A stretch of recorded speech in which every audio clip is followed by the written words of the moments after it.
That's another knock on her. She killed Vince Foster, White House deputy counsel. The Clintons had been in there for 6 months. All of a sudden, a Sunday morning, he's found dead in his car in a park on the Potomac River, bullet hole in the head and a suicide note in his hand. And ever since then, how long, right, those of you who are a little older, right, how long have we had to listen to this? Since 1993, that Hillary killed Vince Foster? I hope she did. Because that's badass, man. How'd she do that? She must have jacked his car at like 8 in the morning on a Sunday before going to church. Shot him, written that suicide note, like a John Bonet type note, put that in his hand, went back to the White House for breakfast. Bill had no idea. Go on the internet tonight and type in Hillary and murderer into Google and see what comes up. Seriously, she has killed 46 people. 46 people. With her own bare hands. Ladies and gentlemen, this is who I want for Commander-in-Chief. Somebody who's not afraid to kill somebody.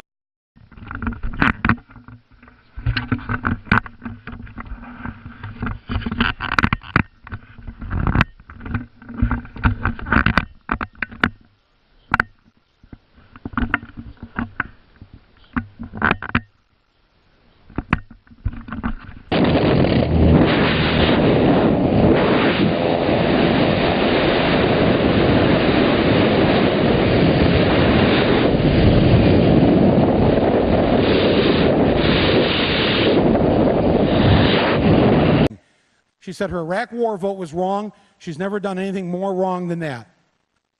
Okay, it's not exactly I'm sorry, but that's pretty okay. She's a politician. I accept that.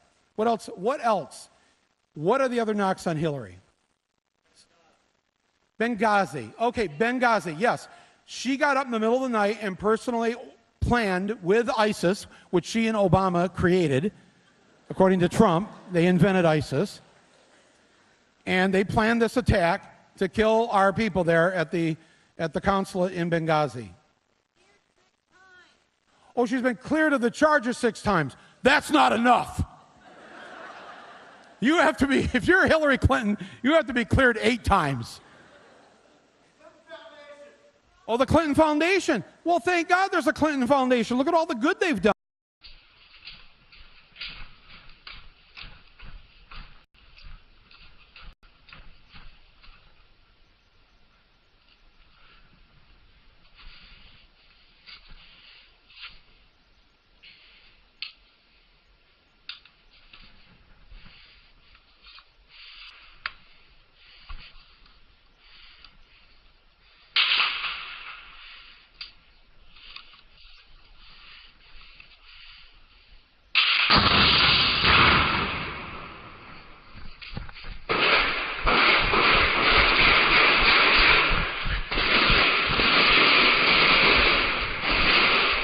If you weren't alive then, you don't know it. But the people that were alive then, you know what I'm saying, right? I'm not making this up. I'm not exaggerating it, am I? The knock on her was just, it was just awful.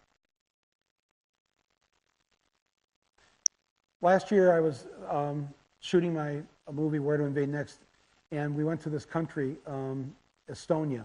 I wanted to go there because I was trying to show in different countries what they do better than us and what can we learn from them.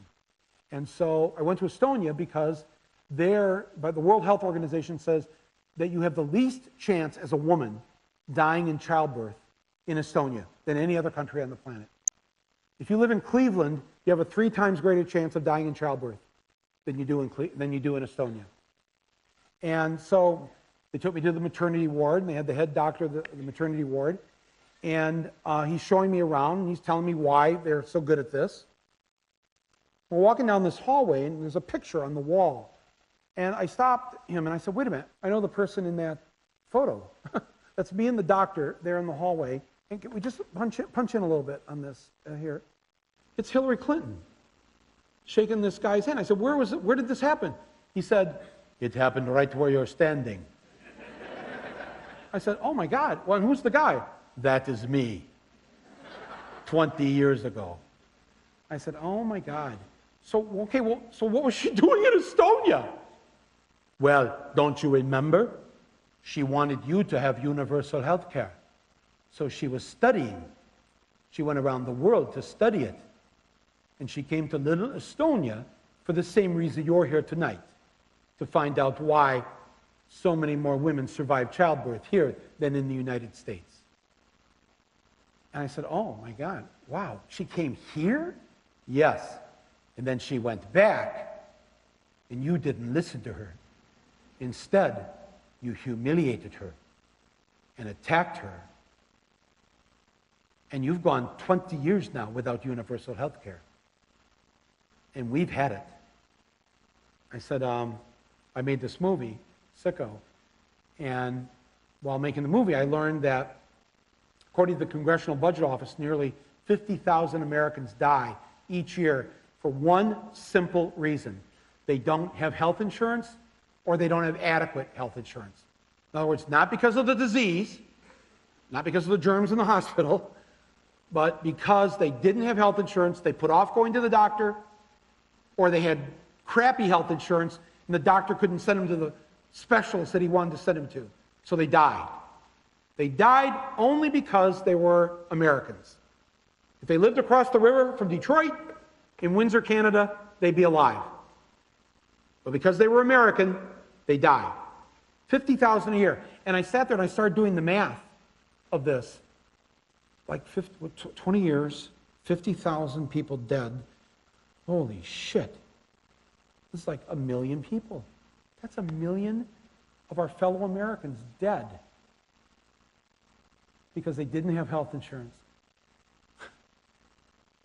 If they've been Canadian or French or Scottish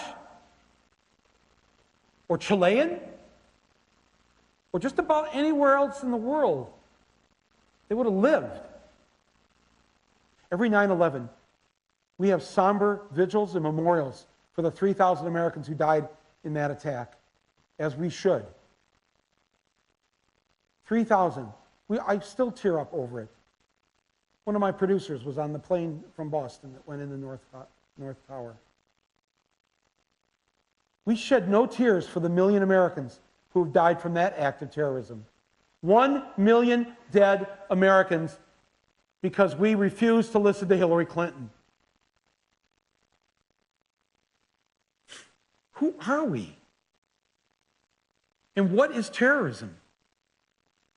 We don't think for 1 second about the 1 million dead Americans killed by a system run by greed. Greed of the insurance companies. 1 million dead. You have a very special purpose in life.